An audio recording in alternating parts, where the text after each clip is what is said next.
पहली बात तो ये कि उमैर नियाज़ी साहब मेरी पेटी भाई है।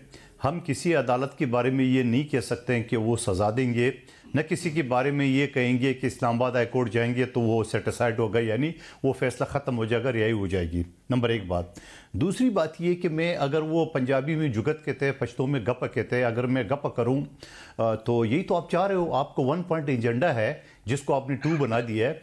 1 पॉइंट एजेंडा आपका ये है कि जो आप नारा लगाते थे डट के कड़ा है कप्तान, कप्तान तो रिहाई मांग रहे। आपको तो एक ही पॉइंट है, खुदा का वास्ता खान को रिहा करो। तो हो सकता है ये आपको फ़ायदा दे, ये वाला जो केस डिले हो रहे हैं आपकी, अगर जो है ना एनआरओ आपको मिल रहे हो तो हो सकता है आपको कोई मुकमुका हो जाए और मामला ख़त्म हो जाए। दूसरी बात है कि इनकी मुतालबात में वो फॉर्म 47 क्यों नहीं है, इनकी मुतालबात में वो अमरीकी मुदाखलत क्यों नहीं है, इनकी मुतालबात में जो है ना वो करप्शन और चोरी, वो सारी जो चीज़ें हमारे पर इल्ज़ाम लगाते थे हुकूमत पर, वो क्यों नहीं है। यानी एक ही है, दोनों मुतालबात इनके नाजायज़ है जो किसी तौर पे नहीं माने जा सकते। वो ये कि ये मनपसंद जजेस से जुडिशल कमीशन, मनपसंद जजों से तो कभी भी नहीं होगा। पहले तो मैं आपको ये लिख के देता हूं, नहीं होगा। और दूसरी बात है, जुडिशल कमीशन आप किस चीज़ पे बना रहे हो, जहां कोई अभाम हो।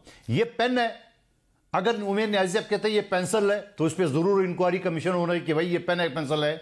अब उमैर नियाज़ी जो वीडियो, उमैर नियाज़ी नहीं सॉरी एहसान नियाज़ी, जिसने वीडियो बनाई अपनी मोबाइल से और जिसने जो कुछ कहा, तो आप मुझे बताओ आपने क्या कमीशन में क्या साबित करना है। उसका भांजा नहीं है, भतीजा है, वो कैमरा उसका आईफोन नहीं है, वो सैमसंग है, मतलब क्या आपने जुडिशल कमीशन में। आप मुझे बताओ जितनी उन्होंने हरकत किए, चाहे एम आलम की सिंबॉलिक जहाज को, चाहे कर्नल शेर खान की मुजस्मे को या शहदा की अदगारों को, एक भी फुटेज में वो बता दे कि ये आदमी हमारा नहीं है, नून लीग का पीपल्स पार्टी का है, तो जरूर कमीशन बना ले।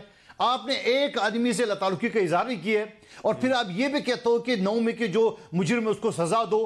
तो ये जो वीडियो ऑडियो के साथ जो कानूनी शहादत आर्टिकल 164 में वाज़ेह कहता है, जहां बरतानिया में इसी पे सजा हुआ है, जहां ट्रंप आपकी पेटी बाई के लोगों को 19 साल सजा हुई है, तो यही तो है वो कानून। तो आप मुझे बता दो, ना आप कोई चैलेंज किया है, ना आपने किसी के ऊपर शक ज़र किए और ये चीज़ कर दे। और फिर ये जो खुद घर के अंदर कमेटी बना के और फिर इंतजार में बैठे हुए थे, जैसा लॉटरी की टिकट बंदा लेता है और फिर हुकूमत हमसे मुज़ाकरात करे, चलो स्पीकर ने इनिशिएट दी है। उसके बाद आप नॉन सीरियसनेस आपका यहाँ है कि पहले मीटिंग में आपके 4 लोग नहीं थे, वो चूंकि हमारी कोर्ट में पेशी थी, तो भाई ये पेशी आपको उसी दिन पता चला या उसी दिन नहीं था, तो आप स्पीकर को बता दें कल नहीं रखो परसों रखो। दूसरी पेशी पे 2 तारीख को हम लिख के देंगे, 2 तारीख भी गुजर गया, फिर खान फैसला करेंगे। तो क्या जेल के अंदर खान की मुज़ाकरात नहीं चल रहे? क्या पख्तूनख्वा के अंदर मुशर्रफ बीबी और गंडापुर साहब की मुज़ाकरात नहीं चल रहे? किससे चल रहे? और फिर खान साहब ये कहते हैं, जब उनसे सवाल करते हैं मीडिया वाले कि आपके पास कह रहे हैं कि पसे पर्दा मुज़ाकरात चल रहे हैं, मतलब कि जो मुज़ाकराती कमेटी एक जो हुकूमत और ओ भाई सुन लो मेरे पूरे जुमला सुन ले। मैं तो आपकी इनकी बयानात से साबित कर रहा हूं क्यों मुज़ाकरा चल रहा है। ये खान साहब कहते हैं कि मुझे कहा बनी गाला चलो, तो वो क्या जाके नवाज शरीफ ने बोला या शहबाज शरीफ ने बोला, किसने बोला उनको? वो जेल के अंदर कौन मिले या तो बताता क्यों नहीं है, नाम क्यों नहीं लेता है? और फिर ये बुशरा बीबी उस रात को जो 26 नवंबर की रात को मुज़ाकरात किससे करे थे? 24 घंटे ये और गंडापुर गायब थे, तो किससे मुज़ाकरात करे थे? इससे पहले गंडापुर 7-8 घंटे गायब, तो किससे मुज़ाकरात करे थे? तो मैं तो इनकी हरकत से मैं आपको साबित करूं कि ये इनके पसे पर्दा, ये बात हम उमैर नियाज़ी साहब